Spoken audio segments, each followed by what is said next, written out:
नमस्कार दोस्तों, आशा करती हूँ आप सभी लोग बढ़िया होंगे। स्वागत है आपका अपनी पाठशाला सिविल सर्विसेज के चैनल पे। आज के सेशन में हम मिशन मौसम के बारे में चर्चा करने वाले हैं। क्या है मिशन मौसम, क्या रिलेवेंट है, क्या रिलेवेंस है इसका हमारे लाइफ के अंदर, हमारे रोजमर्रा के जीवन में किस तरह से ये हमें प्रभावित करेगा, किस तरह से हमारी टेक्नोलॉजी आगे बढ़ रही है और उसका इम्प्लीमेंटेशन हम यहाँ पर देख रहे हैं। दूसरा, अगर हम बात करें तो एक तरह की भविष्यवाणी से संबंधित ये आपका बोल सकते हैं टॉपिक रहता है। तो सवाल ये है कि क्या भारत अपने हिसाब से अब बारिश भी करवा पाएगा।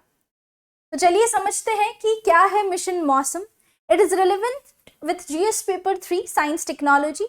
और साइंस टेक्नोलॉजी के फील्ड में जो डेवलपमेंट्स हो रहे हैं उनका एप्लीकेशन और उनका प्रभाव हमारी रोजमर्रा की जिंदगी में।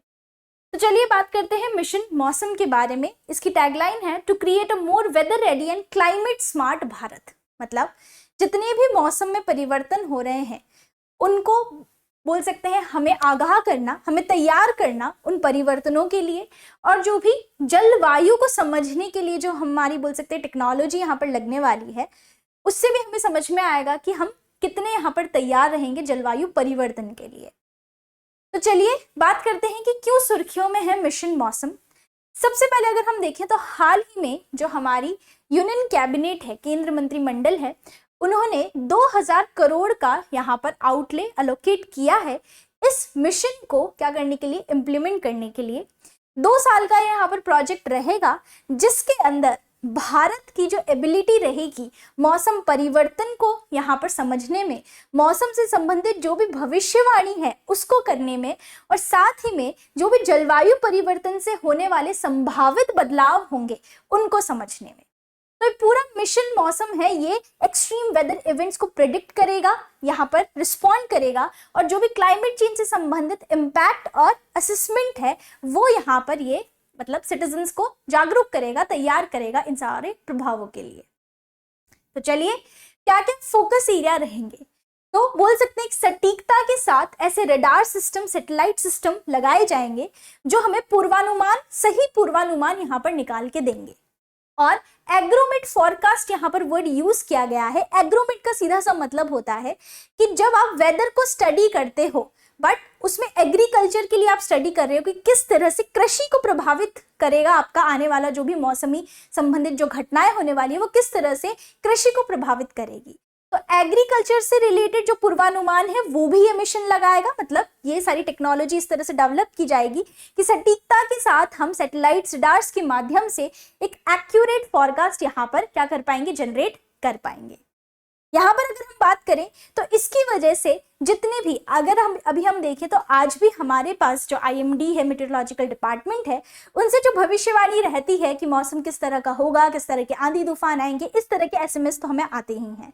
बट ये वाला जो आपका फोकस एरिया रहेगा ये बहुत ही सटीक तरीके से जो भी मौसम परिवर्तन होने वाला है, राइट, और उससे रिलेटेड क्या प्रभाव होंगे, कितना घातक होगा, मतलब कितना सीवियर होगा, कितना लाइट रहेगा, राइट, कितने लोग वल्नरेबल रह सकते हैं, किस तरह का यहाँ पर डिजास्टर आ सकता है, सारी चीजें सटीकता के साथ ये यहाँ पर इम्प्लीमेंट करने के लिए इस बोल सकते हैं मिशन मौसम को क्या करा है, इम्प्लीमेंट किया है।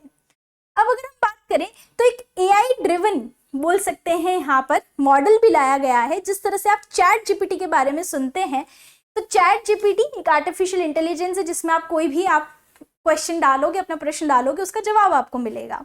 उसी तरह से इन्होंने AI ड्रिवन मौसम GPT, मौसम यहाँ पर GPT एप्लीकेशन क्या किया है, मौसम GPT एप्लीकेशन लॉन्च करने वाले हैं। मतलब it is in the work, जिसमें वो क्या करेगा, जो आर्टिफिशियल वेदर मॉडिफिकेशन है, मतलब जिस तरह से भी आप चैट GPT का यूज करते हो किसी भी सवाल को पूछने के लिए, राइट, जो भी उसमें फीडेड है ऑलरेडी, उसी तरह से मौसम GPT क्या करेगा कि वेदर और क्लाइमेट से रिलेटेड जो भी आपके सवाल रहेंगे, कि जो भी आपने क्वेश्चन डाला कि कल कितनी बारिश हो सकती है, कहाँ पे प्रस्तावित है, किस क्षेत्र में होगी, कितना यहाँ पर कितना सीवियर है, अगर स्टॉर्म है, साइक्लोन है, किसी भी तरह का मतलब वेदर रिलेटेड फिनोमिना अगर आप इस मिशन मौसम GPT में अगर हम एंटर करेंगे, फीड इन करेंगे, तो यहाँ पर आपको उसका जवाब भी मिलेगा।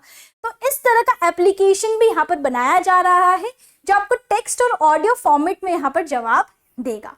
राइट। तो यहाँ पर अगर हम बात करें तो ये जो बोल सकते हैं कि अपने हिसाब से बारिश करना, क्योंकि यहाँ पर इस मॉडल के तहत ये भी है कि अब भारत अपने आधार पर, जब हम चाहें जहाँ पर कम बारिश है, क्योंकि सोलापुर महाराष्ट्र में ऑलरेडी इंप्लीमेंट हो चुका है क्लाउड सीडिंग, जो हम अबू धाबी में देखते हैं, दुबई में हमने देखा है, यूएस, रशिया।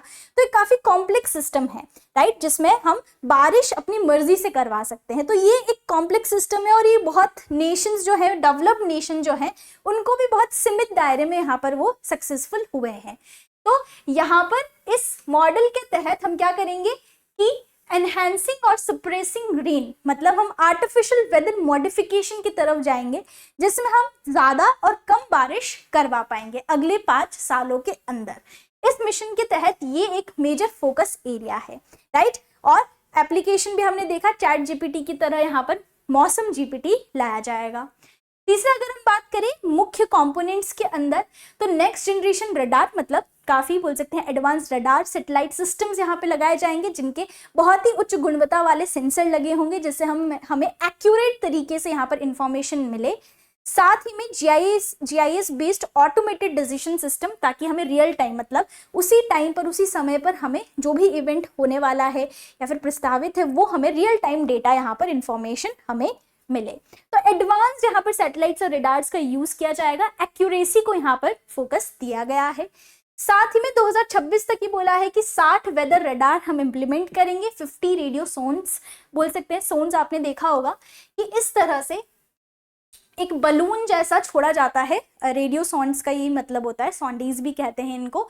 एक तरह का बलून है जो आपके मतलब एटमॉस्फेयर, वायुमंडल में छोड़ा जाएगा, और ये क्या करता है बलून, ये प्रेडिक्ट करता है कि कितना जल वाष्प है, क्या किस तरह का तापमान है उच्च वायुमंडल के अंदर। क्योंकि आप जानते हैं कि बारिश हमें करनी है तो हमें एक एक बोल सकते हैं फेवरेबल आपको टेम्परेचर और जल वाष्प की मात्रा चाहिए होती है। तो इस तरह के रेडियो सॉन्डेज का भी यूज किया जाएगा, जो ये बलून ऊपर जाके ये पता लगाएगा कि कितना टेम्परेचर है, कितना प्रेसिपिटेशन हो सकता है, कितनी संभावनाएं हैं, इस तरह से। और साथ ही में क्लाउड सिमुलेशन चैम्बर, ताकि हम यहाँ पर आर्टिफिशियली क्या कर पाए बारिश कर पाए। तो हम क्लाउड सीडिंग यहाँ पर जो इम्प्लीमेंट हम ऑलरेडी कुछ एरियाज में करते हैं एज एन एक्सपेरिमेंट, और डेवलप्ड नेशंस ऑलरेडी कर चुके हैं। तो यहाँ पर अगर हम देखें तो क्लाउड सीडिंग में क्या होता है कि हम क्लाउड्स में केमिकल्स को इंजेक्ट करते हैं, like potassium iodide, sodium iodide, या फिर जो ड्राई आइस होती है, राइट, और फिर वो बारिश करता है। तो एक तरह से इंटेंसिफाई करना, जो नेचुरल प्रोसेस है, कहीं ना कहीं उसमें हम छेड़खानी करते हैं।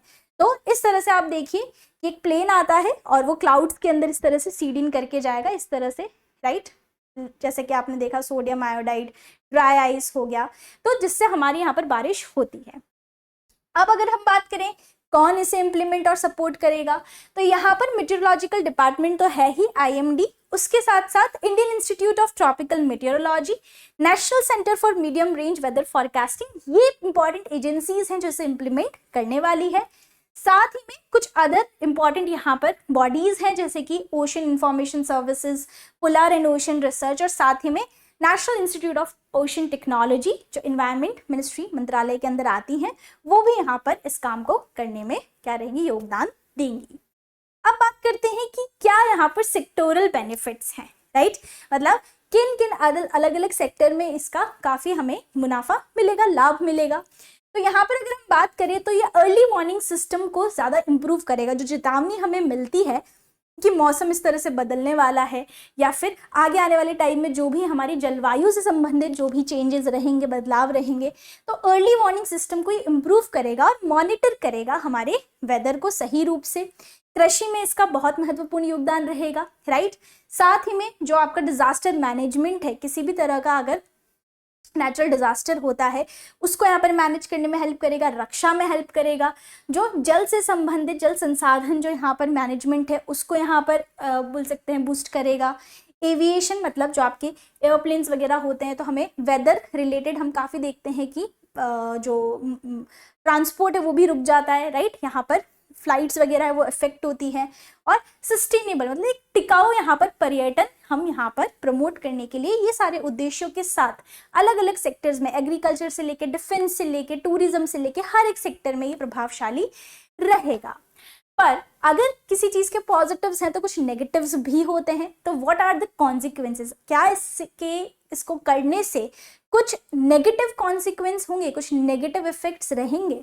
तो यहाँ पर अगर हम बात करें तो हम ये जानते हैं कि नेचर के साथ जब भी हम छेड़छाड़ करते हैं, कहीं ना कहीं जो हमने दुबई के केस में देखा कि किस तरह से इतनी भीषण वहां पर बाढ़ आई, तो नेचर के साथ यहाँ पर अगर हम खिलवाड़ करेंगे तो उसकी नेचुरल प्रोसेस जो है, जो प्राकृतिक प्रक्रिया रहती है बारिश के होने की, जिस तरह से हम देखते हैं, तो वो कहीं ना कहीं यहाँ पर बहुत ज़्यादा डिस्टर्ब होती है, जिसके बहुत सीवियर इनडायरेक्ट कॉन्सिक्वेंसेज हमें देखने को मिल सकते हैं, राइट। क्योंकि वेदर को मैनिपुलेट करना जो भी उनका जो नेचुरल शिफ्टिंग बोल सकते हैं, नेचुरल जो प्रोसेस है उनको यहाँ पर डिस्टर्ब करता है, जिसकी वजह से जो भी एक साइकिल है वो यहाँ डिस्टर्ब होती है, शिफ्टिंग होती है पैटर्न्स के अंदर, रेनफॉल पैटर्न्स के अंदर, और ओवरऑल एक इकोलॉजिकल इम्बैलेंस हम देख सकते हैं इस तरह के बोल सकते हैं मैनिपुलेटिव टेक्निक से। तो ये था मिशन मौसम। आपको ब्रीफ में मैंने समझाने की कोशिश करी कि किस तरह से इस टेक्नोलॉजी को, इस प्रोजेक्ट को यहाँ पर इम्प्लीमेंट किया जा सकता है, कौन कौन से यहाँ पर सेक्टर्स हैं जिनको यहाँ पर ये एम कर रहे हैं, फोकस कर रहे हैं, what are the focus areas, और किस तरह की टेक्नोलॉजी और एप्लीकेशंस को यहाँ पर इम्प्लीमेंट किया जाएगा। I hope you have enjoyed the session. अगर आपको सेशन पसंद आया है तो आप कमेंट्स में अपना फीडबैक दे सकते हैं, साथ ही में सेशन को शेयर कर सकते हैं, and if you haven't subscribed our channel kindly do it. Thank you so much for watching.